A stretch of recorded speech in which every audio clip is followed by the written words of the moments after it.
Nuestros próximos invitados vienen a hablar de un gran descubrimiento que han conseguido. Han descifrado unas imágenes ocultas en código binario dentro de los textos de uno de los libros sagrados más conocidos de la historia desde tiempos inmemoriales. Parte de su trabajo, su proyecto, su descubrimiento, lo han plasmado en un libro. Se llama Sefard, el software divino, de la editorial Es Libric. Y los culpables de este descubrimiento son Guillermo Bernal, Mercedes Navarro y Daniel Ríos. Hoy solo han podido venir dos de los integrantes de este proyecto, que son Guillermo y Daniel, y desde aquí le mandamos un fuerte abrazo a Mercedes. Muchas gracias por aceptar la invitación y bienvenidos a Misterioso Universo La Red, Guillermo y Daniel.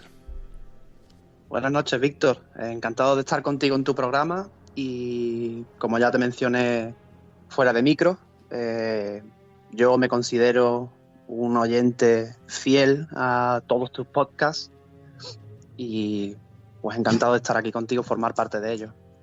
Muy buenas noches a todos, familia. Es un placer de estar con vosotros. Muy buenas. Pues nada, muchas gracias, Daniel, por ese piropo que has echado al programa. Bueno, pues chicos, pues es una pena que no haya podido estar hoy Mercedes con nosotros. Así podríamos haber tenido quizás todos los puntos de vista del equipo. Pero bueno, en otra ocasión será. El libro sagrado que habéis usado para este proyecto es la Torá. Un libro que ha pasado de generación en generación, haciéndose millones de copias y no se ha modificado ni una sola coma, ni una sola palabra en cada una de sus copias. Son todas totalmente idénticas. ¿Es por esto por lo que habéis elegido en concreto este libro y no otro cualquiera? Bueno, todo esto comienza por, como dice mi compañero Guillermo, por la necesidad de saber y de conocer y, digamos, obviar el tema creer. A nosotros no nos interesa creer, sino conocer y saber. Entonces, pues desde pequeño a ambos nos picó la curiosidad, a Guillermo más que a mí. Y bueno, pues Guillermo durante un montón de años ha estado, digamos, indagando en la originalidad de los textos sagrados, ¿no? Las típicas preguntas que nos hacemos siempre, ¿no? Y debemos hacérnoslas todos es indagar en los fundamentos de nuestra fe, ¿no? En búsqueda de la verdad, ¿no? Y en qué se basa en esa fe, ¿no? Y así es como comenzó todo, ¿no? Poco a poco Guillermo se iba, digamos, ¿cómo puedo decir esto para explicarlo de una forma clara, ¿no? Sumergiendo, ¿no? Dentro del conocimiento de la Torá y del Tanaj. Y bueno, pues poco a poco pues nos contagió, digamos, al resto del grupo. Y esto es lo que pasa, ¿no? Que cuando existe un combustible, eso lo único que hace falta es la llama, ¿no? Y esa llama se produjo cuando una noche estábamos Mercedes, Guillermo y yo, estábamos reunidos hablando de un debate sobre la Torá, exactamente, ¿no? De esa minuciosidad, como comentabas antes, en el copiado de cada uno de cada una de las letras, ¿no? De esos caracteres que la componen. Y un buen día, pues a Mercedes se le ocurre de pensar en que la Torá pues puede contener muchas más cosas que un texto literario, ¿no? Ya de ello apuntaba el código de Drosnin, ¿no? Ya apuntaba a ello, ¿no? No de una forma tan clara, pero digamos lo apuntaba. Y bueno, pues un buen día de nuevo nos reunimos y iniciamos una investigación con lo primero que teníamos a mano, ¿no? Que era pues, una calculadora, un pequeño rotulador, lápices, y así es como comenzó todo.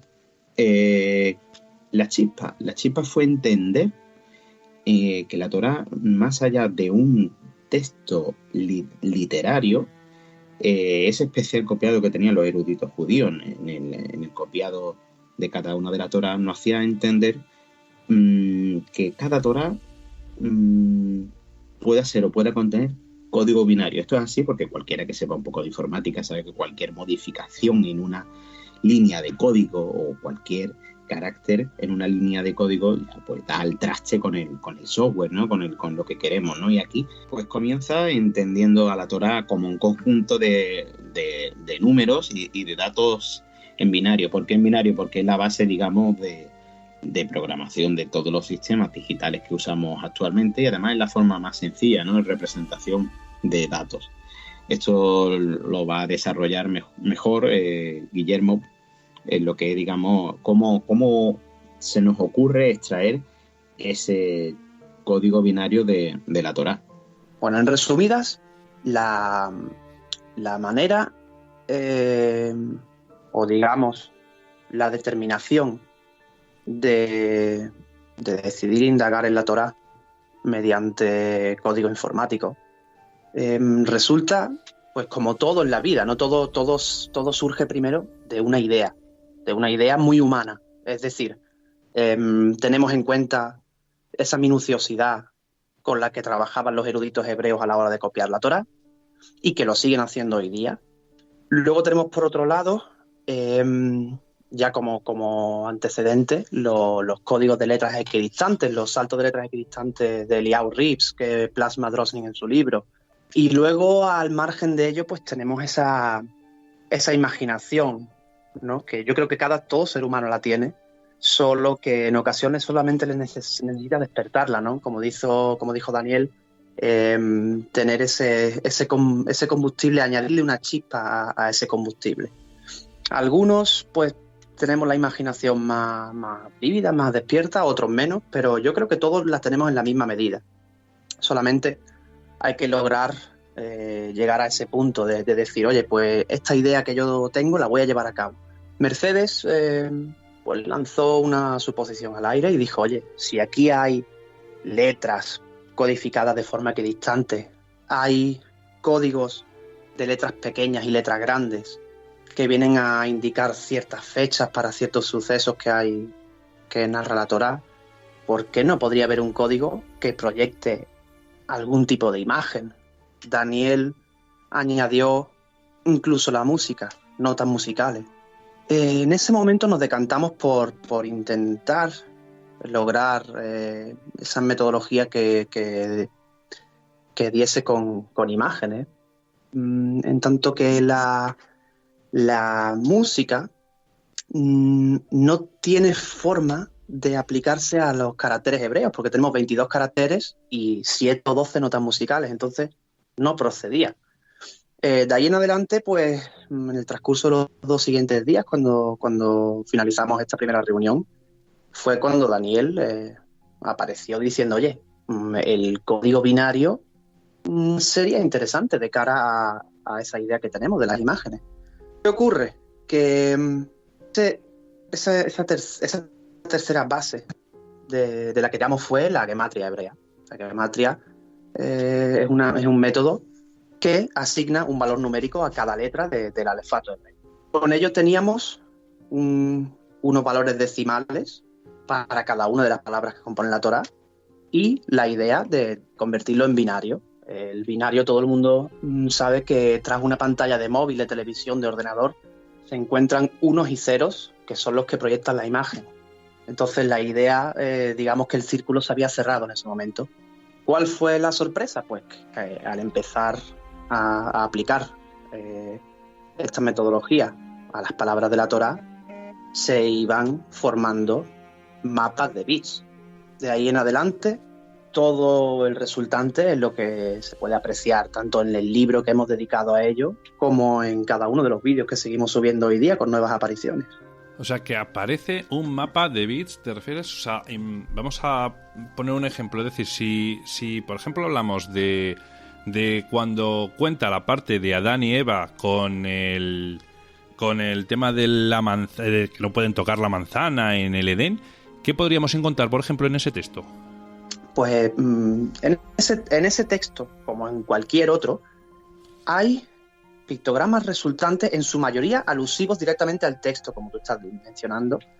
Pero, sin embargo, hay otros en los que, por ejemplo, Adán y Eva, la manzana, el fruto prohibido,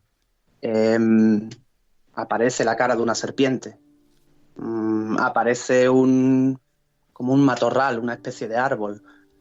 En el texto en el que se habla del castigo a la serpiente y el castigo a Eva por haber cometido, digamos, esa falta, aparece, por ejemplo, nuevamente la cara de una serpiente y el aparato reproductor femenino, justo en la frase en la que Dios le dice a Eva, desde hoy parirás con dolor, y a la serpiente le dice, desde hoy te arrastrarás, ese va a ser vuestro castigo. Luego hay que tener en cuenta que el texto del que nosotros extraemos los pictogramas, la propia Torá, no es un texto literario en sí.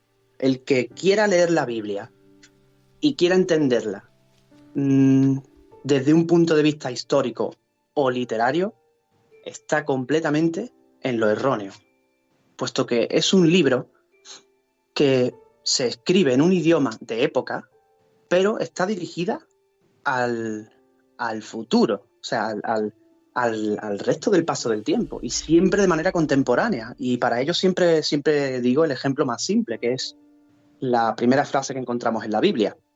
En el principio Dios creó los cielos y la tierra. Ahí tenemos codificado en el principio, que es tiempo, Dios creó los cielos, espacio, y la tierra, materia. Tenemos tiempo, espacio y materia codificado en la primera frase de la Biblia. Y para llegar a entender, para llegar a leer de manera correcta cualquier texto bíblico, hay que tener siempre en cuenta que tras cada frase, tras cada palabra, hay un encriptado.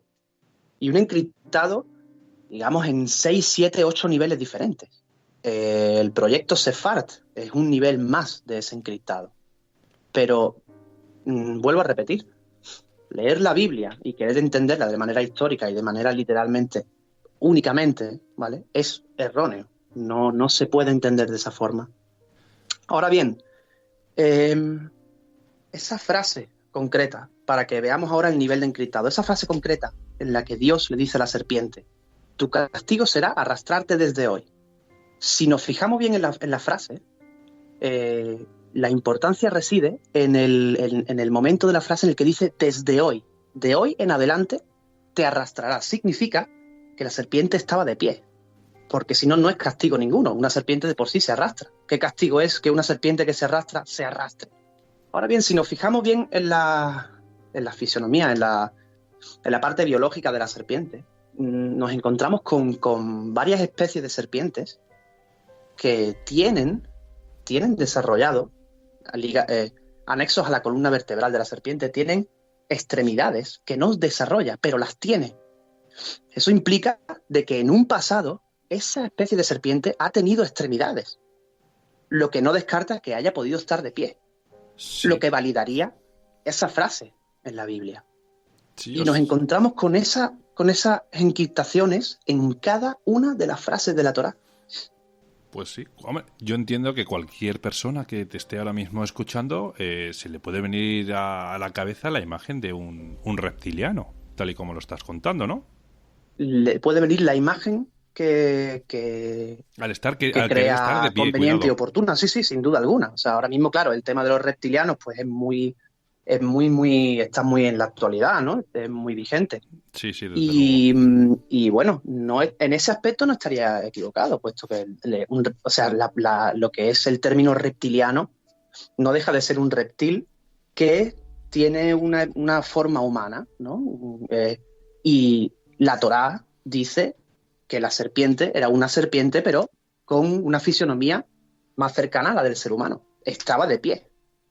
Un dato curioso, la verdad. Y recordar que este libro está escrito hace miles de años, que no es de hace 100 años ni 200, hace muchos años. Hace 3.300 años, sí. Exactamente. Bueno, y por curiosidad, Daniel, Guillermo, ¿os habéis parado a pensar en cuál puede ser el motivo por el que encriptaron las páginas de la Torá? Porque habrá quien tenga dudas sobre el uso del código binario, ¿no? Hace tantos años. Bueno, esto es un mensaje para hoy. En el momento que hemos desarrollado la tecnología suficiente para poder pensar en binario y poder extraer código binario de la Torá. Realmente es bastante sencillo, ¿no? Extraer ese código. De hecho, la metodología científica la explicamos tanto en nuestra página web como en nuestro libro, para que cualquiera lo pueda hacer en casa y obtenga los mismos resultados. Pero claro, el problema viene de eso, ¿no? ¿Por qué esto ahora y no antes? ¿Y por qué se hizo? como bien ha dicho mi compañero Guillermo, la Torá es un libro totalmente atemporal que ha permanecido intacto, según la teología judía, desde que Dios se la entrega a Moisés en el monte Sinaí ante 1 millón de personas de testigos. Es decir, no hay otro libro en la tierra que haya permanecido inalterado y dado por Dios ante 1 millón de personas de testigos. Esto no es un sueño, no es un galimatías que ha escrito un señor medio borracho. Esto es palabra de Dios que se ha mantenido intacta y se la ha dado a un pueblo que ha sido constante en su mantenimiento y su esfuerzo de que llegue a día de hoy, al pesar de los pesares de los que han pasado, de la forma más intacta, ¿no? Entonces, claro, eso implica, como bien hemos descrito antes, el pensar en la Torá como más allá de un texto literario que bien pueda contener pues código binario. ¿Por qué código binario?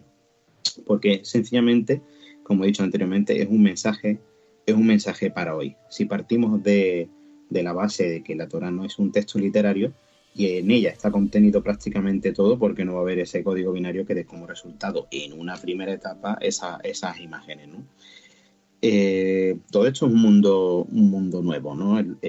Recientemente me acerqué a la Facultad de Ingeniería de Telecomunicaciones y de Desarrollo de Software aquí en Málaga para reunirme con varios profesores y plantearle la posibilidad de aplicar inteligencia artificial a todo esto. Claro, al principio se han quedado un poco sorprendidos, ¿no? Pero hay algunos que se lo va a tomar bastante en serio, ¿no?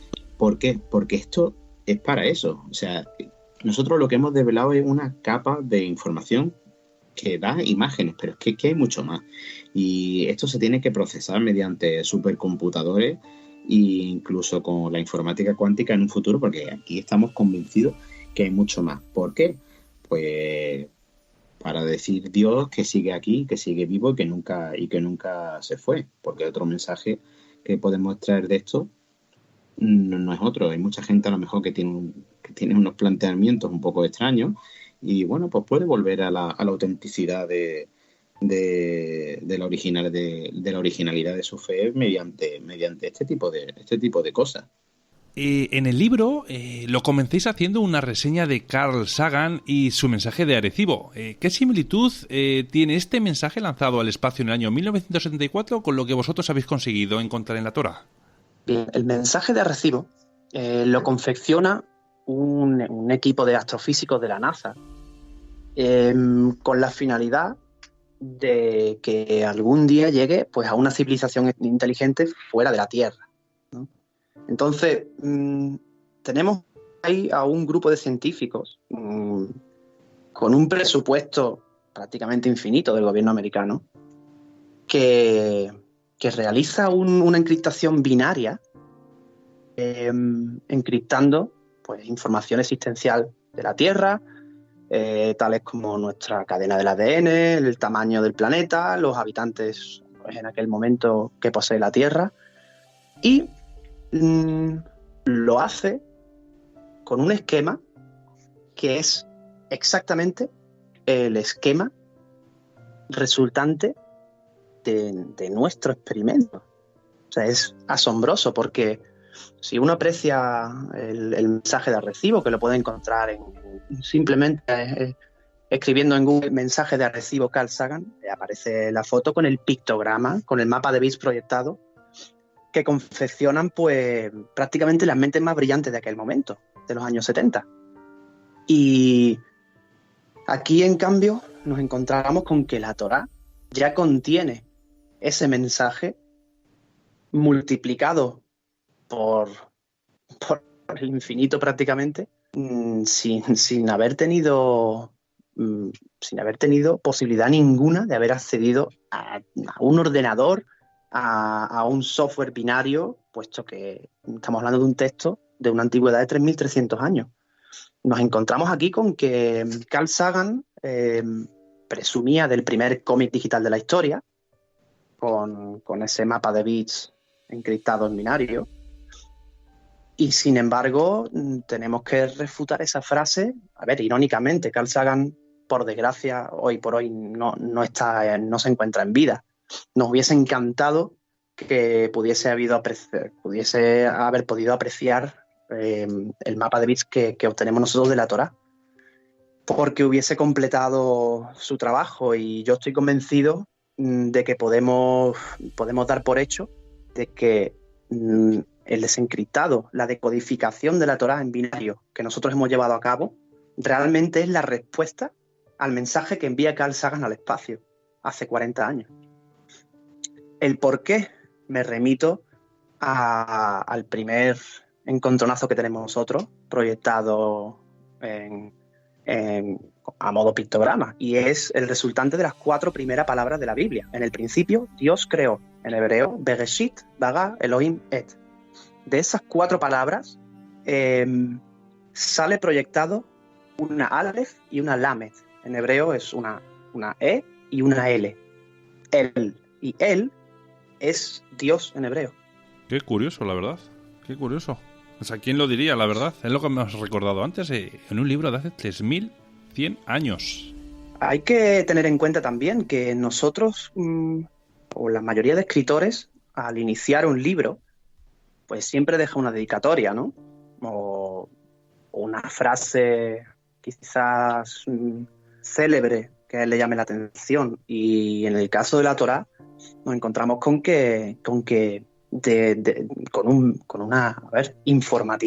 un método informático, lo primero que encontramos es la firma de Dios.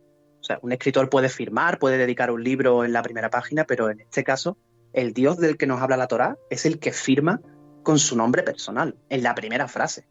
Bueno, una de las cosas más importantes que queremos comunicar de este descubrimiento es que nuestro mundo humilde punto de vista es que Sefar está destinado a cambiar totalmente pues la historia de la humanidad y el propio concepto que tenemos de Dios, tanto que ya no es ese señor barbudo, malhumorado, que castiga, ¿no? ¡Pecado! No, aquí estamos hablando de un Dios totalmente atemporal que sigue más vivo que nunca, y muestra de ello es esas encriptaciones en binario que aparecen en Sefar. Hay mucha gente cuando lee Sefar, ¿no? O antes de leer Sefar hace juicios de valor sin tener fundamento, sin haberse leído la metodología, sin haberlo comprobado en su casa. No, porque digamos están cegados, ¿no? Y no hay más ciego que el que no quiere ver. Y una muestra de ello es este ejemplo que voy a poner. Nosotros hemos sometido a prueba los pictogramas que salen aquí. Evidentemente hay algunos más representativos y otros menos representativos. Entre los más representativos, pues por ejemplo, cuando Moisés abre las aguas del Mar Rojo, aparece un humanoide, una figura humana, igual que la que diseñó Carl Sagan en ese famoso mensaje de recibo, abriendo las olas del mar, abriendo con 2 olas a los lados el Mar Rojo. Cuando Moisés le dice Dios que esculpa para sí 2 tablas de piedra, aparece un humanoide, al igual que el que diseñó Carl Sagan, con 2 tablas en las manos. Cuando Aarón tira la vara delante del faraón para que se convierta en culebra, aparece un faraón y la cabeza de una serpiente, y todo en ese texto que está hablando de ello. Si bien hay imágenes que están en relación con ese texto bíblico, hay otras que no lo están, pero sí que tienen un sentido más profundo y cabalista. Hay que entender que hay mucha gente, desde el punto de vista más crítico, sin leerse Sefar, por supuesto, que dicen, bueno, esto es un conjunto de pareidolias, ¿no?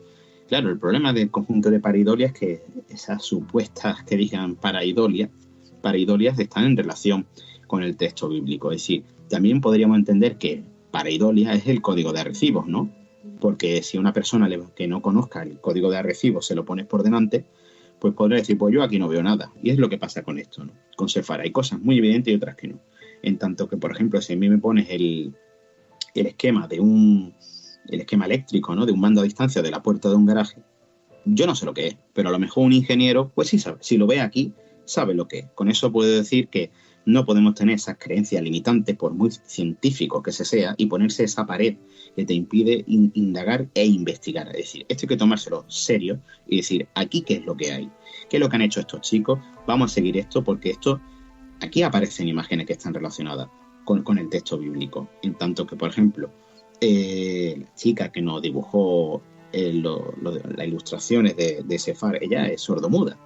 Y ella lo veía claramente. Lo veía claramente. Dice, sí, yo veo aquí a un señor bebiendo las aguas, sí es que lo veo. Si veo a un faraón con un áspid, si veo un árbol. Cuando Dios crea los árboles aparece un árbol, muy tipo Atari de los 80, pero está ahí. Es decir, nosotros hemos sometido a prueba esto.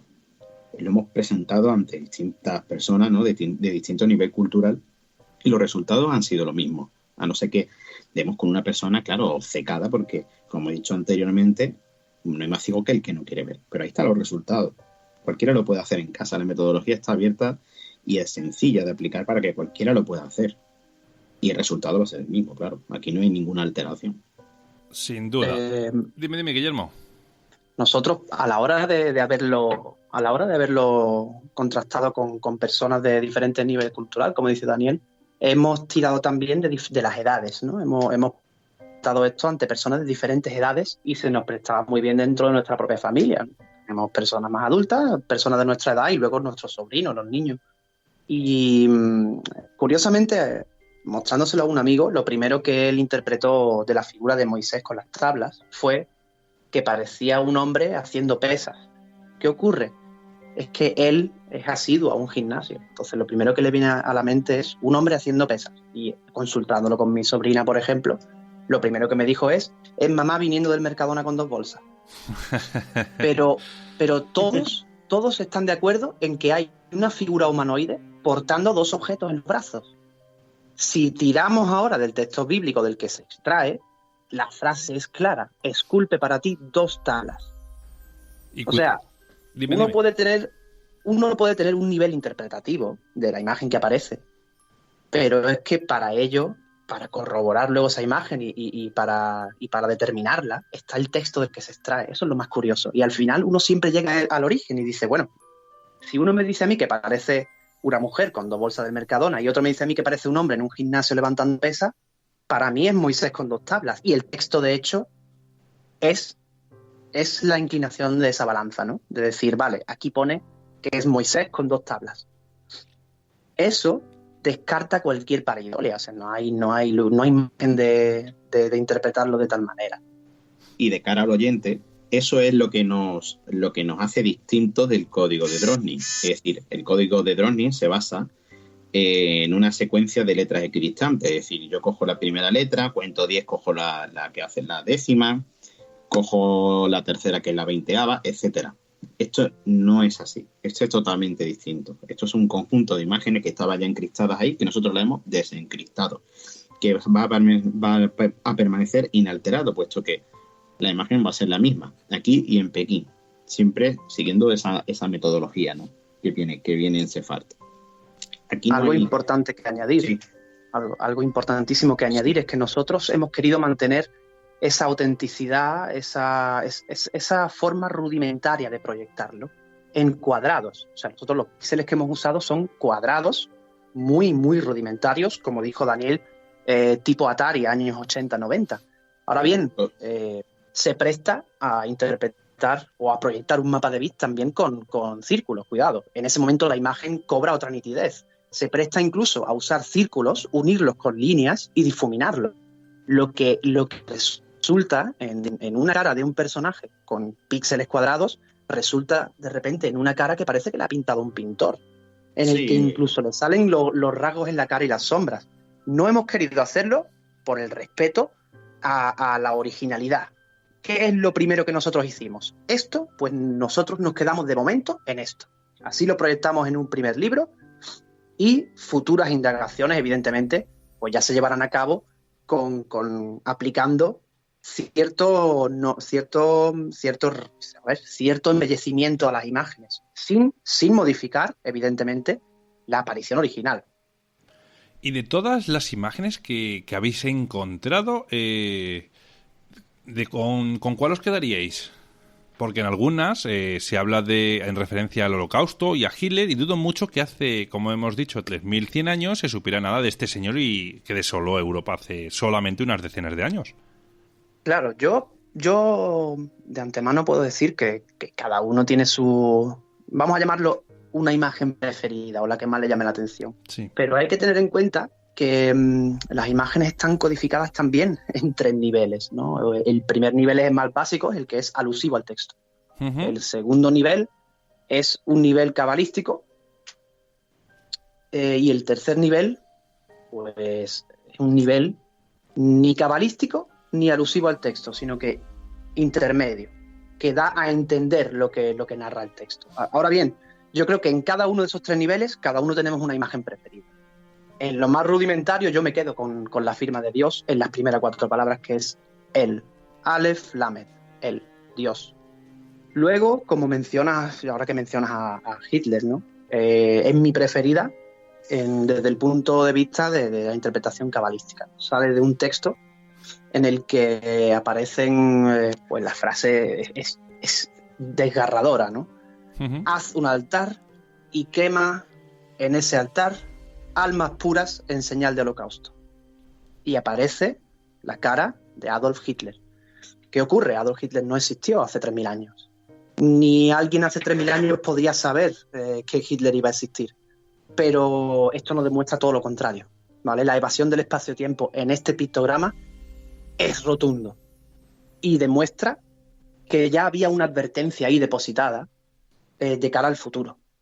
Ahora bien, es probable que hubiese ciertos sabios dentro del pueblo hebreo que viviese en Alemania en aquel momento y tras la primera aparición de Hitler en público lo reconociese y dijese, cuidado, yo tengo constancia de que aquí hay un código oculto en la Torá y acabo de ver la cara de ese hombre, todo apunta a que esto va a ser una masacre, yo me largo de aquí a tiempo. Es probable que se salvase gente huyendo a tiempo.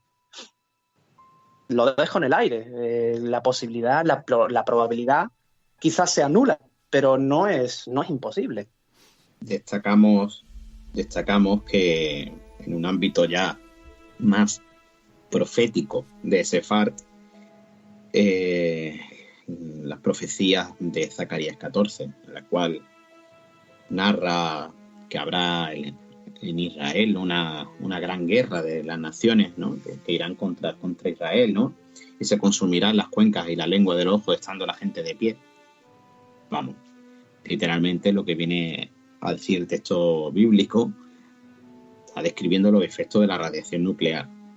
Bueno, pues en ese texto que está dentro de Sefard, ya ajeno, digamos, a lo que es la Torá, los textos ajenos, que son el Tanaj, anexos, que diga, y aparece una calavera sangrante, aparece un misil atómico, aparece el símbolo de la radiactividad, todos juntos. Es como si nos estuvieras hablando de los peligros de esa radiación. Pero es que está ahí, esa imagen está ahí.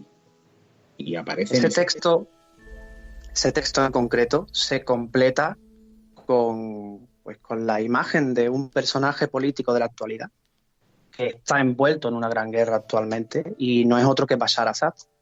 Y el señor Bashar Assad resulta muy curioso que sea llamado por el propio mundo árabe el Nerón de Oriente. El Nerón de Oriente tiene un valor numérico. Curiosamente, el mismo que el valor numérico de su propio nombre, Bashar Assad. En hebreo. Ahora bien, tanta sincronicidad en un texto en el que extraemos saltos de letras equidistantes que hacen referencia a una guerra nuclear, pictogramas digitales que hacen referencia a una guerra nuclear, al principal implicado en esa guerra nuclear y que encima, para rematar la faena, concuerda en valores numéricos con su cariñoso apodo por el que se le conoce en el resto del mundo. Yo creo que aquí no hay margen de interpretación que no sea la que estamos plasmando ahora mismo. Hay una profecía que está proyectada visualmente y si no despertamos, esto va a suceder y está aconteciendo hoy. Hombre, desde luego que las casualidades, como hemos hablado antes, no existen. Las cosas pasan por algo, por algún motivo. Y bueno, ya que hemos hablado ahora de imágenes del pasado e incluso ahora del presente, ¿os habéis topado con alguna imagen de cara a un futuro que todavía no haya ocurrido? Sí, es la que hemos comentado anteriormente, de Zacarías 14. Pero sí, bueno, pero hablabais de este señor que está haciendo la guerra ahora mismo en el Oriente, pero claro, eso sería entiendo que un presente, ¿no? Sí, pero bueno, el futuro es la calavera sangrando, el misil nuclear, el símbolo de la radiactividad, eso no ha pasado. Ah, Quizás vale, sea vale. un mensaje para ahora, ¿no? Para decir, cuidado, y es a futuro, ¿no? Cuidado con esto, ¿no? Ah, vale, vale. Perfecto.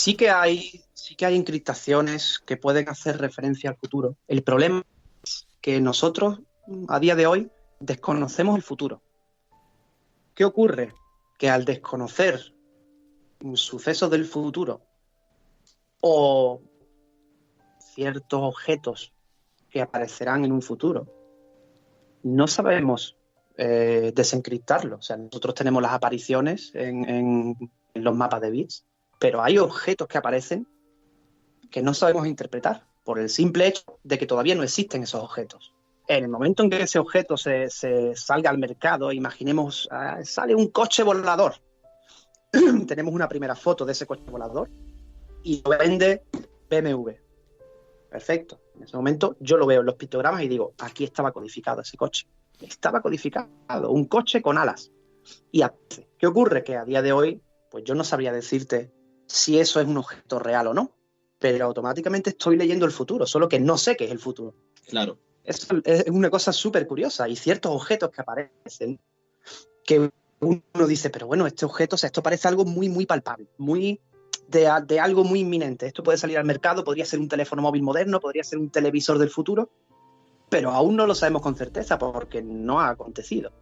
Está plagado de imágenes del futuro, pero al no conocerlo, pues no sabemos decir que forma parte de ese futuro. Vale, vale, perfecto. Bueno, esperemos que ese misil esté equivocado y al final no llegue a ocurrir, esperemos, a ver, ojalá. Bueno, fuera de micro me comentasteis también que habíais hecho un descubrimiento y que saldría a la luz en exclusividad. Esto también me lo comentasteis cuando escuchasteis el programa anterior de Toledo, del paseo por el Toledo oculto. Y me tenéis intrigado si tiene algo que ver con Toledo o qué tipo de descubrimiento habéis hecho. ¿Cuál sería ese, chicos?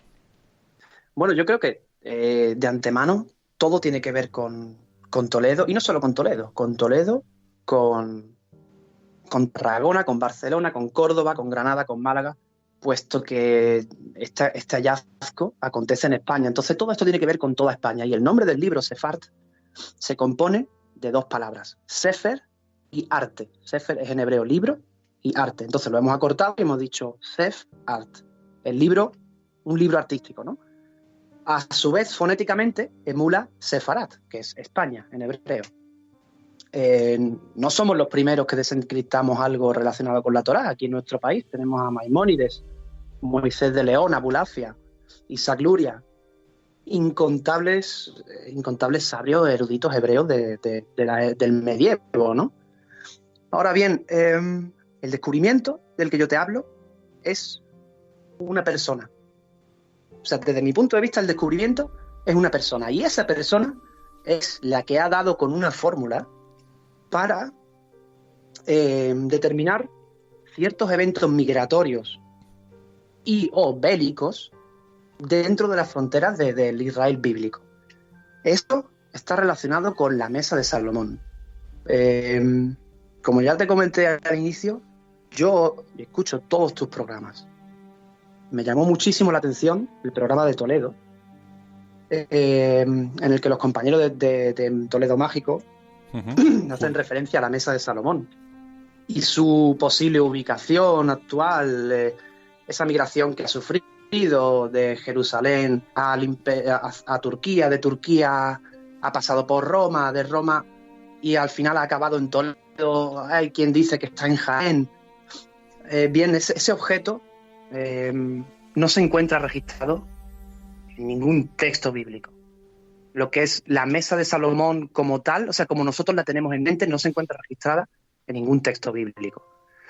Porque nosotros la imagen que tenemos de esa mesa es como si fuese un tablero de ajedrez, con un tetragrama, una estrella, unos símbolos en hebreo, los 12 signos del zodiaco, y no es así. Claro, eso es una invención, pues, por no decir del medievo, ¿no? Para darle esa exclusividad a la mesa, lo mismo que el Santo Grial y infinitos artefactos de los que se dicen que provienen del templo de Jerusalén. Nos escribió, nos contactó un científico llamado Saul Kulok, que es quien nos habla precisamente de la Mesa de Salomón, también conocido como el Mar de Bronce de Salomón. El Mar de Salomón está representado en la Alhambra, en Granada. De hecho, es esa fuente con los 12 leones que uno conoce del famoso patio de la Alhambra. Es una de las fotos emblemáticas del monumento. Y quizás esa imagen sea pues la que más se pueda acercar, y tampoco. Ahora bien, la tradición oral que fue transmitida de discípulo en discípulo en los últimos 3.000 años, de cabalista a cabalista, enseña que el Mar de Salomón está confeccionado de tal forma que todos sus componentes se dividen en ángulos fijos de unos 8 grados. Eso está explicado en el texto del Talmud. Ahora bien, Saul Kulok indagó precisamente en esa cifra y el porqué de tener que registrar esa cifra. O sea, estamos hablando de que el Talmud se escribe hace 2.000 años aproximadamente. ¿Y para qué iba un maestro de la Torá? ¿Para qué iba a querer encriptar? ¿O para qué iba a querer dejar constancia del ángulo fijo que tiene la Mesa de Salomón, el Mar de Salomón? Y bien, ahora, claro, Saul Kulok estuvo indagando. Hay precedentes, por ejemplo, de Newton, que ya intentó averiguar el por qué hay ciertas medidas en ciertos objetos que estaban dentro del templo, y se quedó a medias. Ahora Saul Kulok completó el trabajo de Newton. Y él averigua lo siguiente: el eje mecánico de la Tierra, que varía con el paso de los años, no es un eje fijo, sino estoy hablando del eje mecánico de la Tierra, tiene un ángulo que varía cada X años, pero sin embargo el de la Mesa de Salomón es fijo. Ahora bien, él, habiendo estudiado astronomía, pensó: ¿y si aplico ese ángulo fijo de la Mesa de Salomón, del que los cabalistas hablan, que tiene un poder, pues digamos, de manejar ciertos eventos astronómicos, ¿no?, proyectados en la Tierra a nivel físico? ¿Y si aplico ese ángulo? ¿Y si lo puedo conjuntar con la inclinación mecánica del eje terrestre? Ahora bien, este señor descubre algo impresionante, y resulta que aplicando esta metodología de la Mesa de Salomón, el ángulo fijo del Mar de Salomón, al ángulo del eje mecánico terrestre, se proyecta una línea en el globo terráqueo que cruza pues ciertas zonas geográficas dentro de la Tierra bíblica. Para ciertos años calcula astronómicamente en qué ángulo se encontraba el eje mecánico y le da una relación exacta del cruce. En el año de la destrucción del segundo templo en Jerusalén, la línea cruza el templo. En el año 4 de nuestra era, la línea cruza la iglesia de la Natividad en Belén. En el año 48 cruza esa primera frontera que se traza tras la guerra de la independencia de Israel, librada por David Ben Gurión. En el año 67, etcétera, etcétera, etcétera. Estamos hablando de que hay una implicación astronómica proyectada sobre la Tierra basada en una fórmula que sale de la Mesa de Salomón. Ojo. Y para concretar un poco, en la entrevista que grabamos con él, que tenemos en nuestro canal de YouTube, casi al finalizar, Saul Kulok menciona pues un evento predeterminado, porque está predefinido. No es una profecía, es una profecía para nosotros, pero realmente está definido. Para él es un evento fijo, inamovible. Prevé para finales de este año, hasta el 2021, un movimiento migratorio en masas dentro de la tierra de Israel, ligada a la frontera que colinda con Jordania y Siria, y no es otro que el Valle del Jordán. Ahora bien, ayer leo las noticias y Netanyahu, el primer ministro israelí, promete, de ser reelegido, anexar el Valle del Jordán a Israel. Esto implicaría que el Valle del Jordán tendría que ser poblado con 1 millón de personas, si no más. Yo, ante este suceso, para mí es un impacto. Ya no me sorprenden este tipo de cosas, pero que sea tan directo y tan inminente, o sea, que a mí hace 2 semanas este señor me demuestra con sus cartulinas, con sus escritos, también a la antigua usanza, todo a mano, y de repente yo veo esta noticia y digo, bueno, aquí estamos hablando de que esto, o sea, es que va al pie de la letra, definido, y en base a una fórmula totalmente matemática. Pues sí. Daremos a conocer todo esto en más detalle en un siguiente vídeo con Saúl Culo, puesto que estamos trabajando en algo muy, muy interesante. Él llega a esta conclusión leyendo ciertos textos bíblicos, por ejemplo, el libro de Reyes, en el que se menciona: trazaré una línea para destruir el templo, etcétera. Entonces todo esto tenía ya como un precedente, ¿no?, para él, encriptado también en las frases literarias de la Torá. Ahora, en esos textos de los que él extrae toda esta metodología, resulta que también nosotros extraemos pictogramas. Y les puedo adelantar que, aún sin haber finalizado el estudio, ya hay un pictograma correlativo con su hallazgo. Y no solo eso, sino que también me he dedicado a escudriñar los saltos de letras equidistantes en el código ELS de Eliyahu Rives y Drosnin, y también hay palabras alusivas tanto a nuestro pictograma hallado como a su metodología aplicada. O sea, estamos uniendo aquí 3 hallazgos informatizados en base a la Torá que concuerdan los 3. Y yo creo que sería la primera vez en el mundo en el que alguien logra correlacionar los 3 y conjuntarlos en un estudio. Nos llevará un tiempo porque hay que ser muy meticuloso con ello, pero lo daremos a conocer en su momento. Pues estaremos pendientes de ese gran descubrimiento que hagáis ahí en vuestro canal de YouTube, que ahora después, si quieres, pues nos decís cómo podemos encontrarlo, con el nombre y demás. Bueno, pues Guillermo, Daniel, el día 16 de septiembre del 2019 se va a publicar este programa. Quizás los oyentes se estarán preguntando, ¿y por qué digo exactamente esta fecha? Bueno, pues porque el equipazo, formado por Guillermo, Mercedes y Daniel, van a realizar una ofrenda a todos los oyentes que nos estén escuchando el día de la publicación y algún día más. Mejor dejo que nos lo expliquen tanto Daniel como Guillermo en qué consiste esta ofrenda. Por favor, Guillermo, Daniel.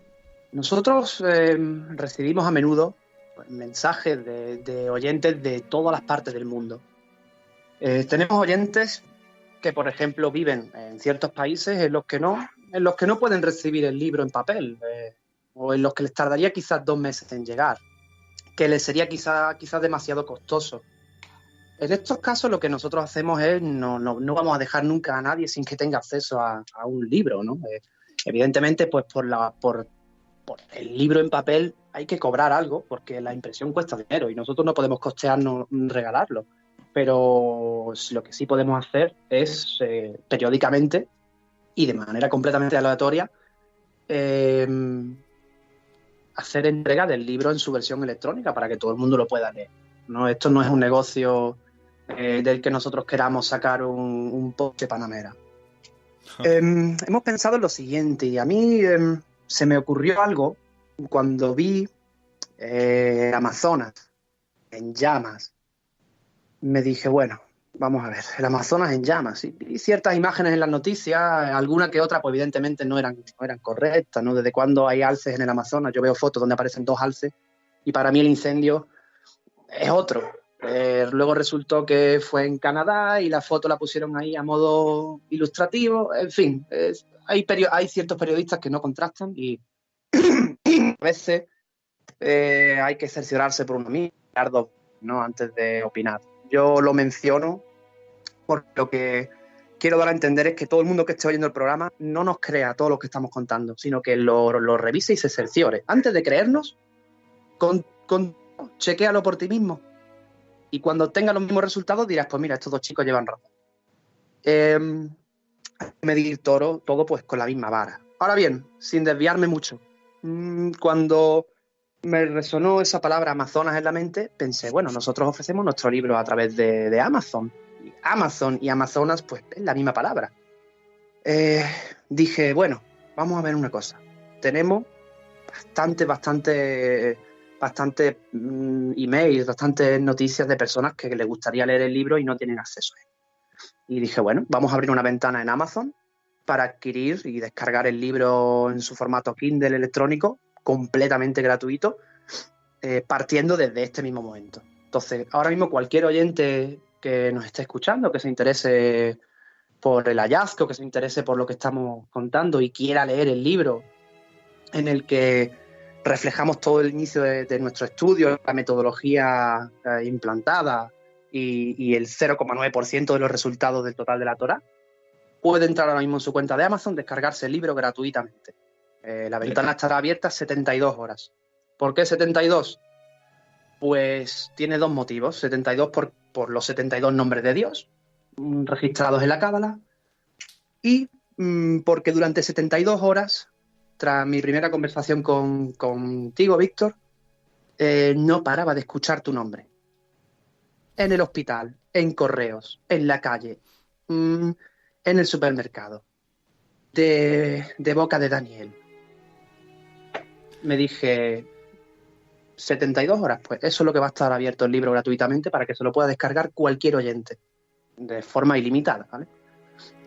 Vamos a recordar a los oyentes que se pueden descargar el libro Sefar del software divino, que es como se llama, haciendo la búsqueda en Amazon. O sea, se abren una cuenta en Amazon y se lo descargan desde ya gratuitamente en su Kindle o en el ordenador. Para ellos tienen que, aquellos que no lo tengan, abrirse una cuenta en Amazon, como hemos dicho anteriormente, en el buscador de Amazon, cualquier versión de Amazon, buscar Sefar, el software divino, y ahí aparece totalmente gratuito durante, como anteriormente ha dicho Guillermo, 72 horas. Ahora hay que tener en cuenta otra cosa, que es el resultante de esta acción, no es otro, que hay que imaginar que tantas partes de una selva tan inmensa como es el Amazonas, de la que se han talado árboles a toneladas y toneladas diariamente, para precisamente, con muchos de ellos, hacer papel, de ese papel sacar libros impresos.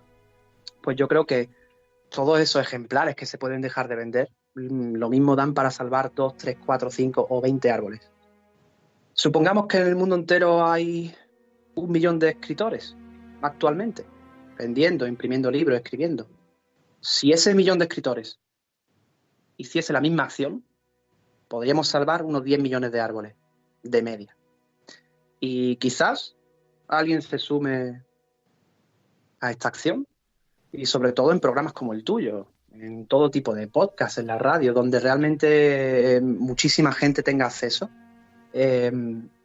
y tire de ello, ¿no? Uno siempre dice que el libro electrónico lo que ha hecho es que el libro en papel pierde romanticismo, ¿no? De todo lo contrario. O sea, el libro en papel es hoy por hoy cuanto menos lo más romántico que hay. Gracias precisamente a que exista el libro electrónico. También hay que tener en cuenta que el libro electrónico, por mucho que a la mayoría de personas no le guste, hay que tener en cuenta que está salvando árboles indirectamente, pero desde hace ya muchísimos años, desde que se implantó. Desde luego. Y con ello quiero decir que todo lo malo también sucede para bien. Y otra cosa más profunda, ¿no? Que el libro es un libro en sí, pero que el libro electrónico, digamos el Kindle, por ejemplo, pueden ser todos los libros del mundo. Efectivamente.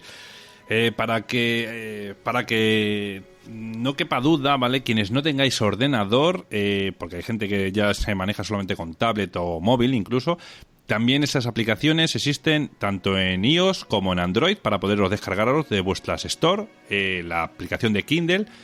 Os registráis, como bien os ha dicho Daniel, con la cuenta que tengáis en Amazon, y desde ahí también podréis acceder a ese libro, ¿vale? No necesitáis ni tener tampoco los lectores estos de libro que hay ahora, los ebook de Kindle, ni nada. Con un móvil o con una tablet también podréis acceder a él.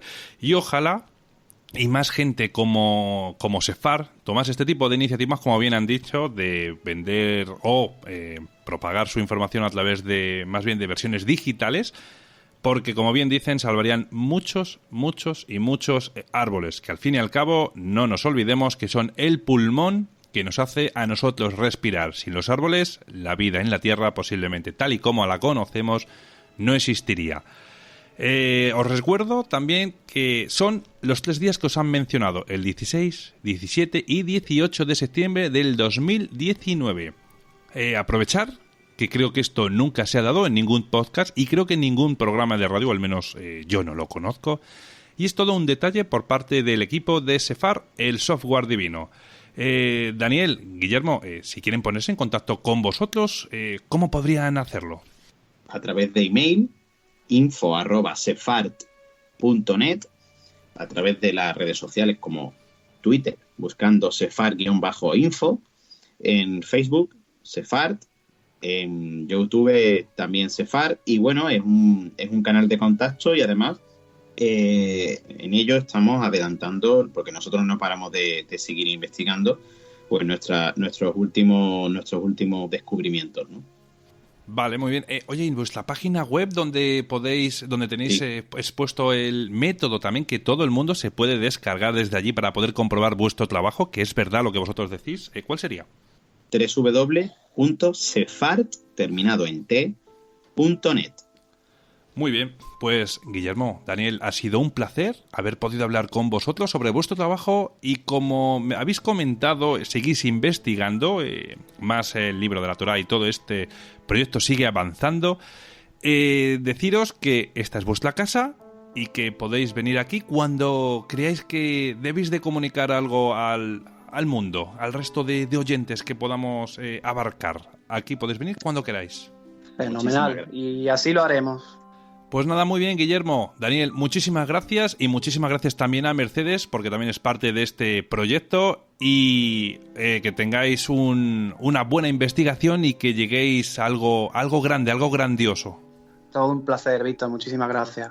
Gracias a vosotros. Venga, un fuerte abrazo. Adiós.